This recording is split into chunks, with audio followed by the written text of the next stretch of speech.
Hey everyone, it's Karina with Karina Loves to Plan. Thank you for joining me in my little corner of the internet, and today we're going to be looking at my fountain pen superlatives. This was actually something that I did back in March of last year, inspired by Grace of Wildly Imaginable, and I thought it would be a great way to go over my 2025 favorites. I know I've already done my top inks and my top pens, but I thought putting it in superlatives like this is really fun and a great way to, reevaluate your collection. I've listed all of the questions down in the description below. So if you want to take part in this as well, please feel free to copy the questions down below and then answer them in your, in regards to your collection. All right, so I'm opening up my book here because I've already written these down. So the first fountain pen superlative, my most delightful nib. And when I answered this question last year, I was like, is it my most delightful extra fine nib? What is it that makes this nib delightful? Is it a custom grind? And then I thought to myself, it's really the pen experience that I just find so much joy in writing with. And then I thought, what do I just get such pleasure out of? It doesn't have to be anything, custom grind or anything. It's actually my Pilot Kakuno fine nib.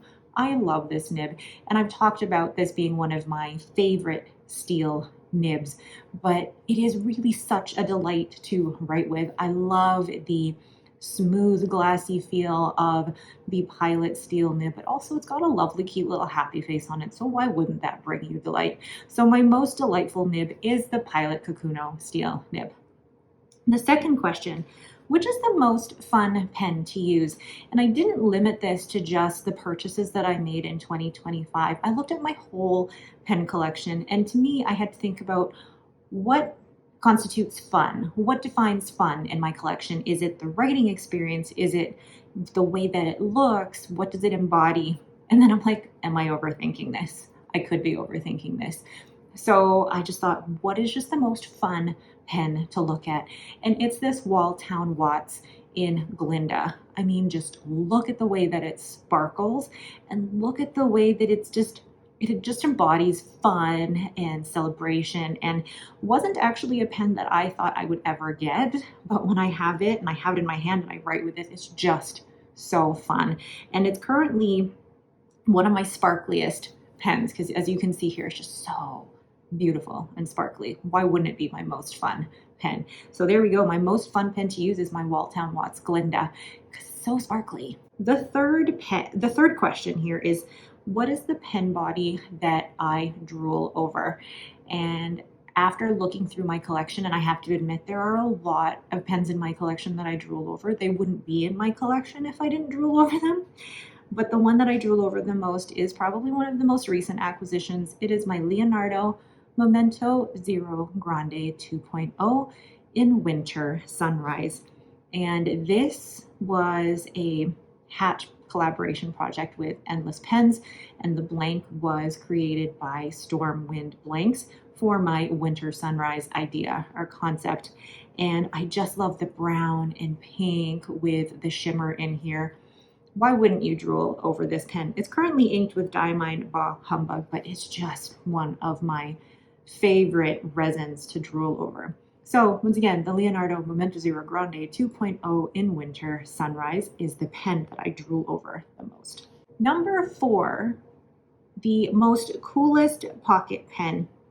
And I had to really think about this because I don't actually own any pocket pens anymore. I find pocket pens are too small and too uncomfortable for me. So number 4, my most coolest pocket pen isn't actually, probably many people wouldn't consider this a pocket pen. It's the Jinhao 20.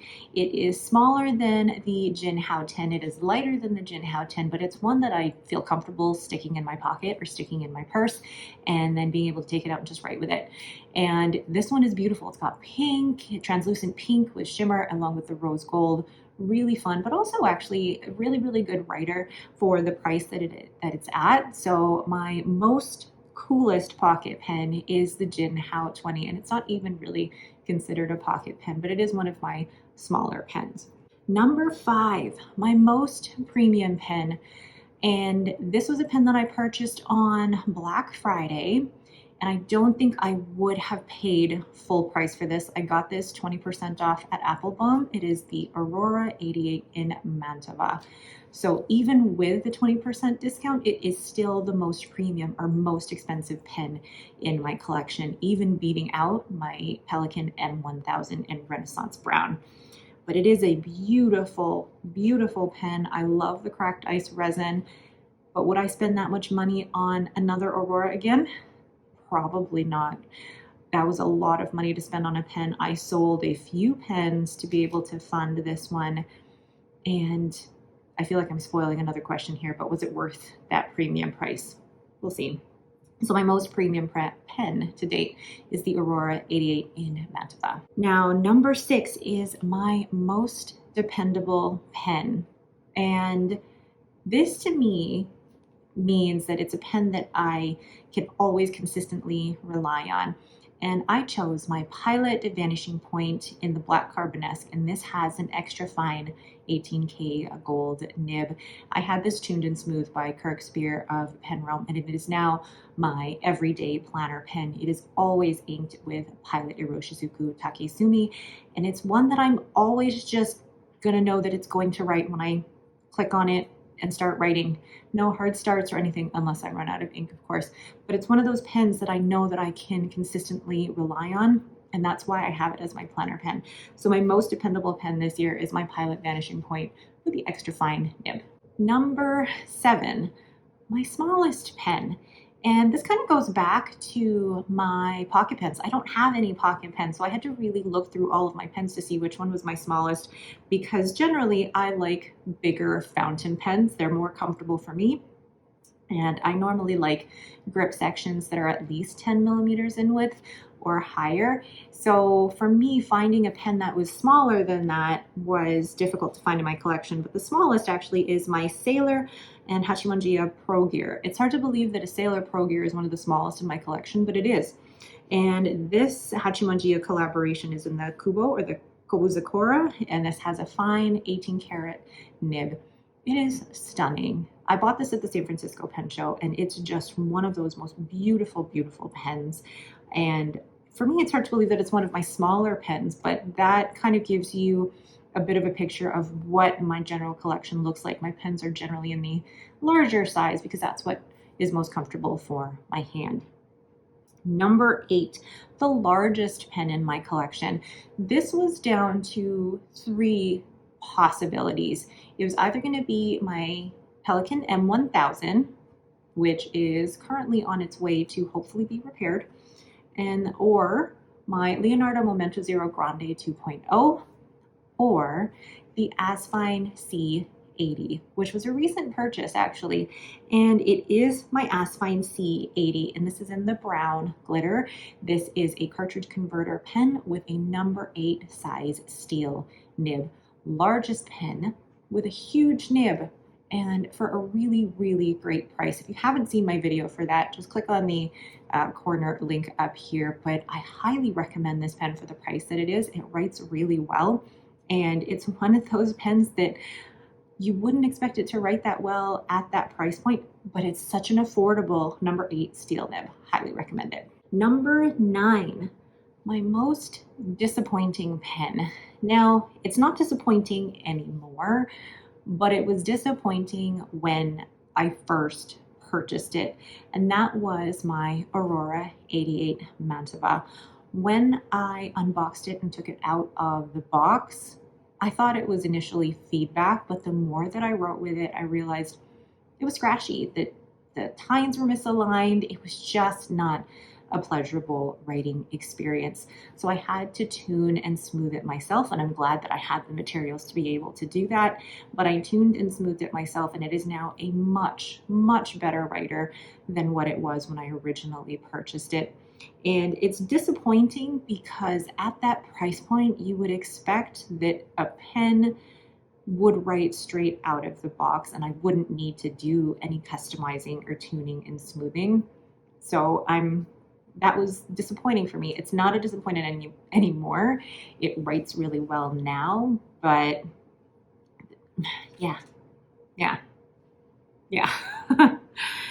Number 10, my most spontaneous purchase. And my most spontaneous purchase, I remember the story for it as well. This is with the San Francisco Pen Show. And I had an appointment with Kirk Spear.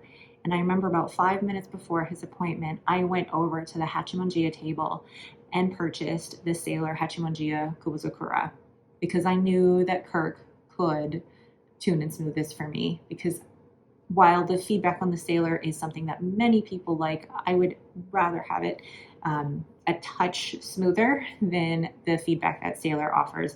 So I purchased this literally 5 minutes before my appointment with Kirk, and it was one of those ones that wasn't on my list. I'd seen it a few times in people's unboxings and reviews, thought it was pretty, but it was never one that was really on my wish list. And then when I knew I had the appointment with Kirk and saw that Hachimanji was literally, I would say like 20 feet away, I'm like, I have to purchase it. And I don't regret that at all. Normally, spontaneous pen show purchases don't land, not that they don't land very well, but they don't end up staying in my collection for very long. But this one, the Sailor Hachimanjiya Kubozakura, excellent, absolutely excellent, absolutely love it. Okay, number 11, my most intentional or thoughtful purchase. This pen I had been thinking about maybe for at least 6 months or so before I even purchased it. And I went back and forth as to whether or not I wanted to purchase this or the Van Ness exclusive. And then I ended up purchasing the Franklin Christoph Van Ness exclusive. Absolutely loved it, but then kept thinking about this particular pen over and over again until I finally decided, if it's at the Chicago Pen Show, I'm going to purchase it. It is my Franklin Christoph Model 31 in antique glass, and this has an extra fine SIG nib, and I do not regret this purchase. I had been thinking about it for months, and even when I had purchased a different pen over it, I still kept thinking about it. So it was one of those pens that I said to myself, I don't need it, but I still want it, and I kept thinking over it.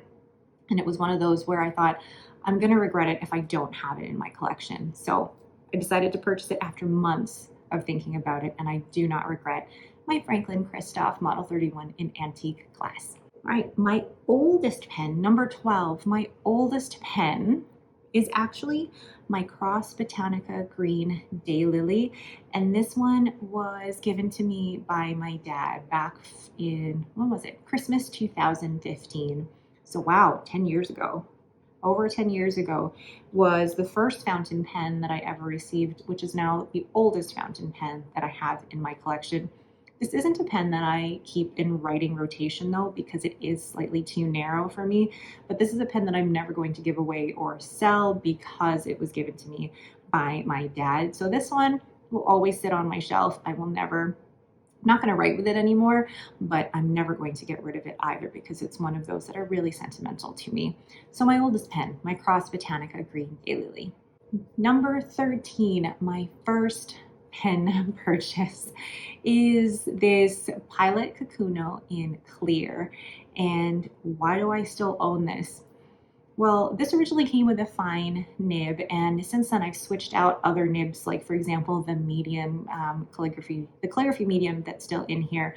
But one of the reasons why I haven't given this away or sold it is because it was one of the only pens that Lucy actually put in her mouth and chewed on a little bit. You can see the bite marks here, and it's a pen that I don't think would be suitable to give away or sell, but also there's something sentimental about seeing Lucy's bite marks in here. I don't know, I'm the only one who can probably see them, but I love that this is the only pen, thankfully, that Lucy has ever chewed, and I'm not going to get rid of that. So my first pen purchase is this Pilot Kakuno in clear. Number 14, my most recent pen purchase is one that I haven't even done a new pen day video for. This is the Sailor Hachimanjiya Pro Gear in the Juyo Amethyst, and it has a fine nib, and just look at this purple.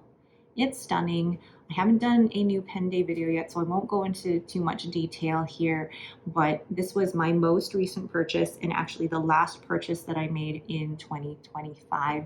So that is my Sailor Hachimanjiya Pro Gear. Why am I having trouble saying that? Pro Gear Juyo Amethyst. And last but not least, number 15, the pen that surprised me the most this year was the Platinum 3776 Century. And I purchased the Hachimanjiya. Oh my gosh, I'm gonna get this. I purchased the Hachimanjiya collaboration a few months ago from Good Pen Life on Instagram. I loved the look of the body, and I thought that I'm at this stage where I really like fine nibs or needlepoint nibs. So I thought, let's give the platinum nib another try. And I'm so glad that I did, because now it's one of those really lovely pen writing experiences that I didn't appreciate when I first had a Platinum 3776 a few years ago. But now I feel like I'm in that stage of my fountain pen journey that I really appreciate the fine platinum gold nib. Stunning, but also look at the two together. That I have two now. Yes, I have two now, but look at the two resins together. We have Suruga Bay and the Hatsuyuki. There we go, the name, Hatsuyuki, and they're just so stunning together. I do have on my wish list actually the Ayame, and that may not be around until the spring, but I'm hoping to get that maybe in a medium nib to see how I feel about that, but just also to vary the different nibs that I have with Platinum. But yeah, for me, the most surprising pen that I liked was the Platinum 3776, because it was a pen that a few years ago was not one that I really enjoyed the writing experience of, but now I do. Isn't it strange how that happens? Really strange. So now, looking back at the answers that I had in last year's fountain pen superlatives, it's really interesting to me what's changed, but what's also stayed the same. Like, for example, my most fun pen is still my Walltown Watts Galinda. My pocket pen from last year was a Mayfair pens, which I have since sold because it was a pen that wasn't completely comfortable, but I also didn't like the screw to post. And that was also my smallest pen as well. My largest pen last year was the Pelikan M1000, which, like I said, I'm hoping it's on its way to repairs. My most spontaneous purchase last year, I think, is now something that I no longer have in my collection. The oldest pen and the first pen purchase are still the same, but it's always fun to do these fountain pen superlatives, because what changes over the course of a year in terms of what you like and what you don't like, and what you've purchased one year over another year, is really interesting. Maybe not everybody finds that interesting, but I find that interesting, being like a psychology major from years ago, looking into, I guess, the science of our spending habits and our hobby habits, and that is really interesting to me. All right, so that is it for me. If you like this video, don't forget to hit that like button and to subscribe.